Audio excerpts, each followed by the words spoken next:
Donc, sur Twitter, j'ai demandé quel était l'épisode le plus pourrave de la série d'après vous. On m'a d'abord suggéré Pony Point of View, mais perso foutre Agi, Pinky et Rarapute sur un bateau, j'ai trouvé ça cool. Ensuite, vous avez mentionné l'épisode avec les Brizzy qui est effectivement un gros épisode de merde, mais tellement chiant comme la mort que j'ai pas envie de m'écurer du montage pour toujours. Puis Applejack Day Off, et même si les poneys du Sona ont un accent hyper raciste, je trouve l'épisode plutôt cool. Et puis il y a eu cet épisode. Ça commence avec Spike qui stop. Il y a une règle qui dit que tous les épisodes qui commencent avec Spike ont 50% de chance d'être un épisode sur lui et que 100% d'entre eux sont des épisodes de merde. Et du coup on comprend très vite que l'épisode sera porté sur Spike, qui se retrouve pour la première fois à ne rien faire car Twilight lui donne une journée de repos. Parce qu'elle doit lire. Ok. Alors il a une liste de tout ce qu'il arrivait de faire, c'est-à-dire toucher son nez avec sa langue. Ça c'est un rêve ambitieux dis donc. Jouer du tambour avec son ventre.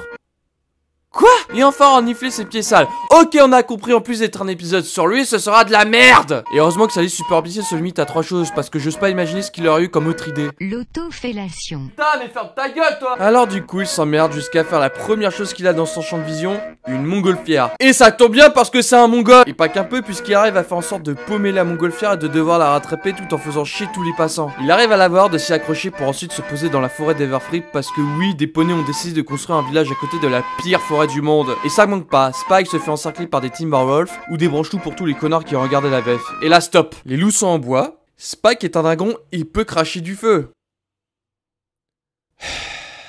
Mais par chance, Applejack passait par là et le sauve en se faisant poursuivre à son tour et de prendre le risque d'y passer. Tout content, Spike vient lui faire des louanges jusqu'à devenir fou parce qu'il lui a sauvé la vie alors que pour elle c'est normal. Ce qui est vrai puisque tu vas pas laisser le toutou de ta pote crever. Quoique là elle va le regretter. Applejack explique également pourquoi elle est dans le coin, qu'elle a enquêté sur le ballon, ce qui donne à Spike le casse de dissimuler sa connerie. Alors là par contre pour mitonner il est loin d'être débile. Et elle ramène le ballon en l'accrochant à sa queue. Ouais si tu veux. Pour le redonner ensuite à la jument des ballons.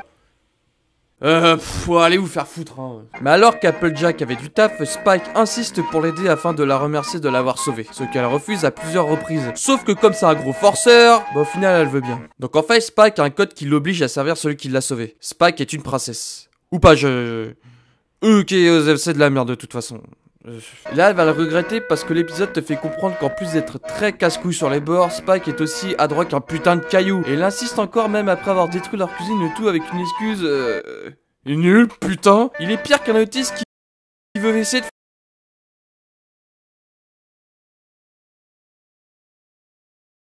Attendez, mais je déconne pas, ok?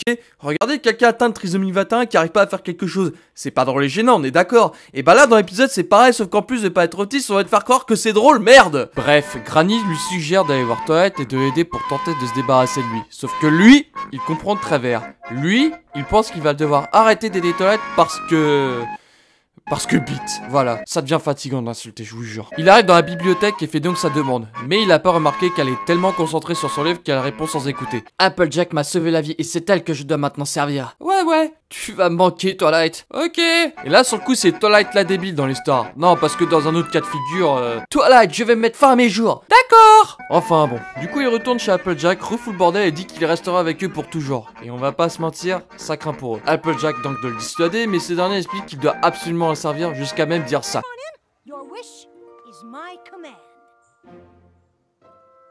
Vous pouvez me dire ce que vous voulez, mais pour rester bloqué comme ça, elle a dû penser à des trucs bien sales. Elle essaie de lui faire des choses, mais comme elle refuse de voir sa ferme se faire dévaster, elle l'emmène faire goûter sa tarte à Rarity. Et cette tarte, en plus d'avoir un look dégueulasse, elle est aussi dans le goût. Mais bon, faut bien faire plaisir à Spike parce que l'honnêteté, hein. Rara, elle capte pas trop ce qui se passe, donc Agi lui explique le bail. Ce qui la fait marrer parce qu'elle, elle aimerait bien avoir un esclave. Avant de comprendre que d'avoir Spike, c'est comme avoir un bébé dragon Mahadra chez ça. Oh, wait! Rainbow Dash débarque. On lui explique le bail aussi, elle trouve ça cool, mais comprend que pour Agi, c'est pas cool. Alors elle a l'idée de lui faire quelque chose de très dur comme construire une tour de pierre pour ses exercices afin de le dissuader de continuer. Sauf qu'il le fait et très bien en plus. Et que RD va devoir la détruire.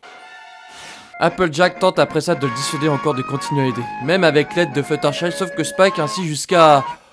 Oh mais sérieux quoi, merde sérieux, allez vous faire foutre, moi j'en ai marre de ces conneries, hein, merde, allez vous faire enculer. Bref, il tente de vouloir lui rendre service par tous les moyens, mais ça craint à tel point qu'ils vont voir Twilight pour régler le problème. Au passage, il découvre qu'elle est totalement ailleurs.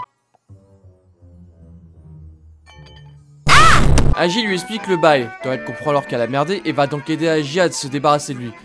Bordel, on dirait qu'on parle de la grippe à force. Et parce qu'il le traite comme un sac à merde, Spike est mis de côté à compter l'air pendant que le Main Six met au point un plan. En gros, faire en sorte que Spike sauve la vie d'Agi d'un Timberwolf pour inverser la tendance. Rarity et Pinky joueront les victimes, Toilette fera bouger le faux Timberwolf, RD fera le...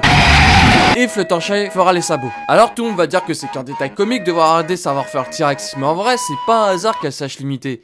Non, non, je vous jure. Il tente de faire croire à Spike qu'Agi est attaqué, mais à part Pinkie Pie qui joue bien...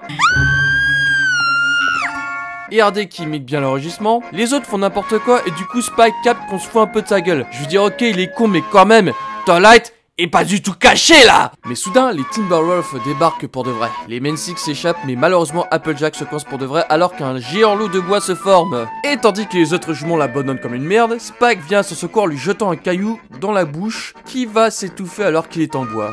Fuck la logique. Et donc permettre à Agi et Spike de s'enfuir. Ok, du coup il se repasse la même chose qu'au début de l'épisode. Spike demande au passage pourquoi elles ont fait cette fausse attaque avant que ça en devienne une vraie. Agi lui explique avant qu'il ait à appliquer son code à la con, bah il faut écouter les autres avant. Ce qu'il finit par accepter. Bah putain enfin. L'épisode se termine par Spike qui éclaire Toilette pour lire, puis la remercier de pouvoir l'aider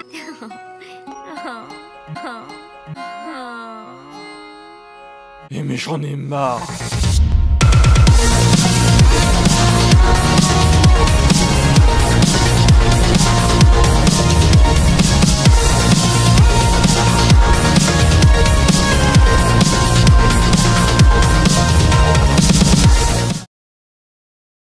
And apple.